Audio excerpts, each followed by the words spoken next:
வணக்கம். ஜெயஹிந்த். வைகாசி மாதம் அனுஷ நட்சத்திரம். தெய்வப்புலவர் திருவள்ளுவ நாயனாருடைய ஜன்ம நட்சத்திரம். அந்த நாளில் அவருக்கு மங்கள அடையாளங்களோட அவருடைய இயல்பான வடிவத்தில் அவரை பூஜிக்கணும் அப்படிங்கிற வகையில் ஆளுநர் மாளிகையில் ஒரு ஏற்பாடு நடந்தது. அந்த நிகழ்வில் அவர் வச்சிருந்த புகைப்படத்தை குறிப்பிட்டு ஆளுநருக்கு எதிராக கடுமையான விமர்சனங்கள், தரக்குறைவான வார்த்தை பிரயோகங்கள் நடந்துட்டு இருக்கு. காரணம், அங்கே காட்சிப்படுத்தப்பட்ட திருவள்ளுவர் புகைப்படத்தில் காவி வஸ்திரமும் ருத்ராட்சம் விபூதி உள்ளிட்ட மங்கள அடையாளங்கள் இருந்ததை மத ரீதியாகவும் ஆளுநர் ஏதோ செய்யக்கூடாத தப்பை செஞ்சிட்ட மாதிரியா இங்க பல பேர் பேசிட்டு இருக்காங்க. குறிப்பா திராவிடம் பேசக்கூடிய கட்சி அமைப்பை சார்ந்தவங்களும் தமிழர்னு சொல்லிக்கிட்டு இருக்கக்கூடிய கும்பலும் ஆளுநர் மேல ரொம்ப தரக்குறைவான விமர்சனங்களை வச்சிட்டு இருக்காங்க. சமீப காலமா திருவள்ளுவர், ஔவையார், வள்ளலார் இவங்களையெல்லாம் பல இடங்கள்ல காட்சிப்படுத்தும் போது அவங்களுக்கு அந்த விபூதி ருத்ராட்சம் எந்த ஒரு மங்கள அடையாளமும் இல்லாம அவங்கள ஒரு பால் நெற்றியோட ஒரு அமங்கலமான வகையில காட்சிப்படுத்துறதையும் அவங்கள வேற ஒரு மதம் சார்ந்தவங்கன்ற மாதிரி அடையாளப்படுத்த முயற்சிக்கிறதையும் பார்த்துட்டு இருக்கோம். இந்த மாதிரியான வரலாற்று திரிப்பு, கலாச்சார திருட்டு செய்யக்கூடிய மோசடி பேர் வழிகள் மேல நடவடிக்கை எடுத்திருந்தா இந்த உண்மையான வரலாறை திரும்ப கட்டமைக்க வேண்டிய கட்டாயம், அவசியம் ஆளுநருக்கு வந்திருக்காது. அந்த வகையில ஒரு சனாதன பூமியில பிறந்து வளர்ந்த திருவள்ளுவ நாயனாருக்கு அவர் இந்த சனாதன தர்மத்தினுடைய வேதங்களுடைய தாற்பயத்தை எப்படி எளிய மக்களுக்கு புரிகிற மாதிரி ஒரு திருக்குறளா படைச்சு கொடுத்தாரோ, அந்த திருக்குறளையும் இந்த தர்மத்தினுடைய முக்தி, மறுபிறவி, கர்மான்னு சொல்லக்கூடிய விஷயங்களை எப்படி முன்மொழிஞ்சாரோ, இந்த தர்மத்தினுடைய இறை நாமங்களை எப்படி பல இடங்கள்ல குறிப்பிட்டாரோ, அந்த இயல்புல அவருடைய இயல்பான மங்கள அடையாளங்களோட அவரை வச்சு பூஜிச்சிருக்கார். இதுல என்ன தப்பு இருக்கு? இந்த சனாதன பூமியில பிறந்து பல ஆயிரம் வருஷங்களுக்கு முந்தைய வரலாறு கொண்ட திருவள்ளுவருக்கு இந்த அடையாளங்கள் மங்கள அடையாளங்களா இல்லாம வேற எந்த அடையாளம் அவருக்கானதா இருக்க முடியும்? இந்த பாரத பூமியில ஒரு ஆட்சி அதிகாரத்துல உயர்ந்த அந்தஸ்துல இருந்தவங்களுக்கெல்லாம் தூய்மையான வெள்ளை வஸ்திரம் அவங்களுடைய அடையாளமா இருந்திருக்கு.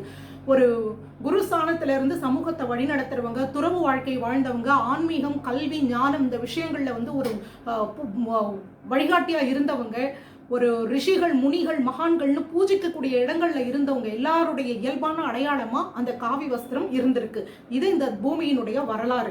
அப்படிப்பட்ட ஒரு தர்ம பூமியில பிறந்து வளர்ந்தவர் இந்த தர்மத்தோட நெறிகளை ஒரு உலக பொதுமுறையா உலகத்துக்கு கொடுத்த ஒரு வள்ளுவ பெருந்தகை. அவருக்கு இந்த சனாதன தர்மத்தோட அடையாளத்தை கொடுக்காம வேற எந்த அடையாளத்தை கொடுக்க முடியும்? அப்படி கொடுத்திருக்கக்கூடிய ஆளுநரை வரவேற்கிறாங்க, பாராட்டுறாங்கன்னு சொன்னா அவங்க நடுநிலையாளர்கள், மனசாட்சிக்கு கட்டுப்பட்டவர்கள். அதை எதிர்க்கிறாங்கன்னு சொன்னா அவங்க எல்லாம் ஒண்ணு வரலாறு தெரியாதவங்களா இருக்கணும், இல்ல அப்பட்டமான இந்து துவேஷிகளா இருக்கணும். இந்த பூமியில திருவள்ளுவருக்குன்னு அர்ப்பணிக்கப்பட்ட ஒரு ஆலயம் மயிலாப்பூர்ல இருக்கு. அது எந்த தர்மம் சார்ந்தது? அங்க நடக்கக்கூடிய பூஜைகள், வழிபாட்டு முறைகள் எந்த தர்மம் சார்ந்தது? தமிழகத்துல பல இடங்கள்ல திருவள்ளுவருக்கு கோவில் வழிபாடு இருக்கிறது, சிலை வழிபாடு இருக்கிறது. அவர் இந்த சனாதன பூமி தர்ம வழிபாட்டுல பூஜிக்கிறதையும் நம்ம பார்க்க முடியும். அப்படிப்பட்ட ஒருத்தருக்கு அந்த சனாதன வழியில மங்கள அடையாளத்தை கொடுக்காம வேற எந்த அடையாளத்தை ஆளுநர் கொடுத்திருப்பாரு? அப்ப அவர் செஞ்சதை தப்புன்னு சொல்றாங்கன்னா தப்பு ஆளுநர் கிட்ட இருக்குதா, இல்ல அவரை வசப்பாடுறவங்க கிட்ட இருக்கா? இந்த மாதிரியான மோசடியான விஷயங்களை செய்யறவங்க மேல நடவடிக்கை எடுக்காம அப்பெல்லாம் அமைதியா வேடிக்கை பார்த்துட்டு இப்ப ஆளுநர் செய்யும் போது அவரை துவேஷிக்கிறாங்க அப்படின்னு சொன்னா இது எப்படிப்பட்ட ஒரு இந்து துவேஷம்? இதையெல்லாம் தட்டி கேட்க வேண்டிய இடத்துல இருக்கக்கூடிய ஆட்சியாளர்கள் மௌனம் சாதிக்கிறதும், அதுல ஒரு உயர்ந்த பொறுப்புல இருக்கக்கூடிய ஒருத்தர் ஆளுநரை பார்த்து உங்களுக்கும் ஆளுநருக்கும் அவருடைய மனைவிக்கும் வேற ஒரு மத அடையாளங்களை குறிப்பிட்டு அதை கொடுத்தா அவர் எப்படி ஏத்துக்க மாட்டாரோ அதே மாதிரிதான் திருவள்ளுவருக்கு இந்த மாதிரியான அடையாளத்தை கொடுக்கறத நாங்க ஏத்துக்க மாட்டோம்னு சொன்னா இது எப்படிப்பட்ட அராஜகம்? ஒரு இந்துவா பிறந்து வாழ்ந்து அந்த வழியிலேயே முக்திக்கும் தயாராக இருக்கக்கூடிய ஒரு ஆளுநர், அவருடைய மனைவி, அவங்கள பார்த்து வேற ஒரு மத அடையாளத்தை நீங்க ஏத்துக்குவீங்களா அப்படின்னு கேட்கறது எவ்வளவு பெரிய ஒரு புண்படுத்தக்கூடிய விஷயம். இதன் மூலமா ஆளுநரை மட்டும் இல்லை, இன்னொரு மதம் சார்ந்த விஷயத்தையும் அடையாளங்களையுமே நீங்க அவமதிக்கிறீங்க. ஆளுநருக்கு இன்னொரு மத அடையாளத்தை கொடுத்து அவர் ஏத்துக்க மாட்டாருன்னு சொன்னா அதை நியாயப்படுத்திட்டு இன்னொரு பக்கம் அதே மாதிரி தான் திருவள்ளுவருக்கு இந்த அடையாளங்களை நாங்க ஏத்துக்க மாட்டோம்னு சொன்னா இது எப்படிப்பட்ட வரலாற்று திரிபு? திருவள்ளுவ நாயனார் இந்த பூமியில பிறந்தவர், இந்த பூமிக்கான அடையாளத்துல வாழ்ந்தவர்.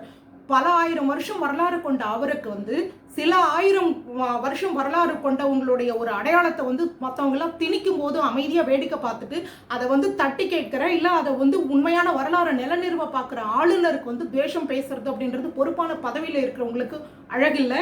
எப்படி வந்து ஆளுநரா தமிழகத்துக்கு வந்த நாள்ல இருந்து இங்க இருக்கக்கூடிய ஆலயங்கள்ல உழவார பணி செஞ்சு கொண்டாடுற மாதிரி ஒரு பக்தியோட உச்சத்துல இருக்காரோ, எப்படி வந்து இங்க சிதைக்கப்பட்ட உண்மைகளை எல்லாம் சபையேத்திட்டு இருக்காரோ, எப்படி மறக்கடிக்கப்பட்ட ஒரு மகாகவி பாரதிக்கு வந்து ஆளுநர் மாளிகையில ஒரு அரங்கத்தையே அவர் பேர்ல நிர்மாணிச்சு மறைக்கப்பட்டதையெல்லாம் வந்து வெளியே கொண்டு வந்து கௌரவப்படுத்துறாரோ, அந்த வழியில கண் முன்னாடி ஒரு திருவள்ளுவருக்கு நடக்கக்கூடிய அநீதியை பார்த்து அவருடைய பாரம்பரியமான சனாதன மங்கள அடையாளத்தோட அவரை காட்சிப்படுத்தி பூஜிச்சிருக்கார். இது வந்து உங்களுக்கு உறுத்துதுன்னு சொன்னா தப்பு உங்ககிட்ட இருக்குன்னு அர்த்தம். எந்த ஒரு இஸ்லாமிய நாடும் அமைப்பும் திருவள்ளுவரை எங்களோடவர்னு சொல்லலை. எந்த ஒரு மேற்குலக கிறிஸ்தவ நாடும் அமைப்பும் திருவள்ளுவர் எங்களுடையவர்னு சொந்தம் கொண்டாடல. அவங்க எல்லாருக்குமே மனசாட்சிக்கு கட்டுப்பட்டவங்க, நல்லா தெரியும். இந்த பாரதம் சனாதன பூமி, அந்த வழியில அந்த தர்மத்தோட வழியில பிறந்து வளர்ந்த திருவள்ளுவர் வந்து அந்த சனாதன தர்மத்தோட வாழ்வியல சித்தாந்தத்தை தான் வந்து திருக்குறளா படைச்சு கொடுத்திருக்கார். அதுக்கு சாட்சியம் அவருடைய படைப்பும் அவருடைய வாழ்வியல் நெறிமுறையுமே சாட்சி அப்படிங்கிற உண்மை அவங்களுக்கு புரிஞ்சிருக்கு. அது உங்களுக்கு புரியலன்னு சொன்னா ஒண்ணு உங்களுக்கு உண்மையான வரலாறு தெரியல, இல்ல அந்த உண்மையான வரலாறுகளை ஏத்துக்க நீங்க தயாரா இல்ல. மாறா அந்நிய சித்தாந்தங்களும் மதங்களுக்கும் அடிப்பணிகிற மாதிரி இருந்து இங்க வரலாற்று திருப்பையும் கலாச்சார திருட்டையும் செஞ்சு அதன் மூலமா இங்க வந்து ஒரு பெரிய மோசடியை வந்து நிலைநிறுத்த பாக்குறீங்க. இங்க இருக்கக்கூடிய வரலாற்று பிம்பங்களை எல்லாம் உடைச்சி இங்க ஒரு பெரிய மத மோதலுக்கும் நீங்க காரணமா இருக்கணும்னு நினைக்கிறீங்கன்னு தான் அர்த்தம். திருந்த வேண்டியது ஆளுநரோ இங்க இருக்கக்கூடிய எந்த ஒரு இந்து அமைப்புகளோ இல்ல. ஏன்னா சனாதன தர்மத்தோட அடையாளத்தை மதிச்சு வாழ்றவங்க அந்த அடையாளங்களோட அவங்க அதை காட்சிப்படுத்துறாங்க, அவங்களோட இயல்புல வச்சு வணங்குறாங்க. அதனால குறை சொல்றதை நிறுத்திட்டு உண்மையை ஏத்துக்க பழகுங்க. இங்க திருந்த வேண்டியது ஆளுநரோ இங்க இந்துத்துவம் பேசக்கூடிய கட்சி அமைப்பு இல்ல, இந்து துவேஷம் பண்ணிக்கிட்டு இருக்கக்கூடிய நீங்க தான்.